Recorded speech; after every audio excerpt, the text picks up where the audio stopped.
今日係開服第4日，可以立國啦。我哋而家一齊嚟睇下首個區服嘅戰況。先睇下夫人自己下嘅兗州，兗州黎明目前已經拎咗2個4級城池、2個6級城池同埋1個8級城池，今日冇揀去開關濮陽，依家好明顯已經係當咗聽日嘅目標。由黎明呢邊開8級城池嘅情況嚟睇，大概就係接近200支隊伍，比起另外2個已經建國嘅州，人數上係少咗少少，不過投石車就真係巨多。跟住我哋翻去今日嘅主角，今日下晝最早建國嘅荊州徽家軍，佢哋拎落咗10級城池襄陽，依家已經改名做魯國啦。今日中午由備戰到2點半攻城完畢，首個隊伍大概有接近300支隊伍，30幾部投石車，一口氣就拎咗襄陽落嚟。荊州而家城池有雙4級同雙6級，加埋10級國都襄陽，睇得出實力係相當之強勁。再望過去揚州、隨堂、盛西，都係今日我哋呢個服第2個立國嘅州。今日下晝5點37分成功拎落建業，立國號喺隨。揚州呢邊而家係2個6級城，加1個4級城池，再加1個10級城池，比起荊州就少咗1座4級城池。並州呢邊係由魔人帶領嘅魔域，目前拎到嘅城池係3個區入面最多，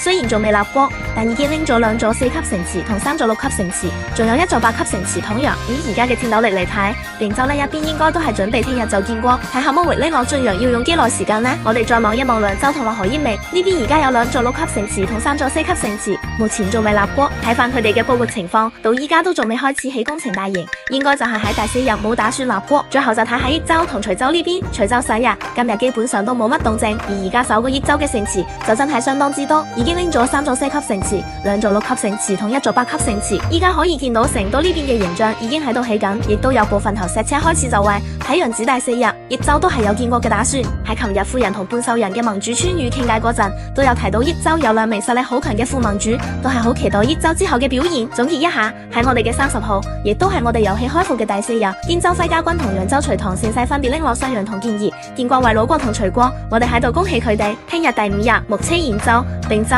益州都有自己嘅建國計喎，我哋一齊拭目以待啦。仲未建國嘅州盟都要加把勁啊！歡迎大家有八卦同野史都可以投稿俾喬夫人，喬夫人會準備紅包嚟犒勞大家啦。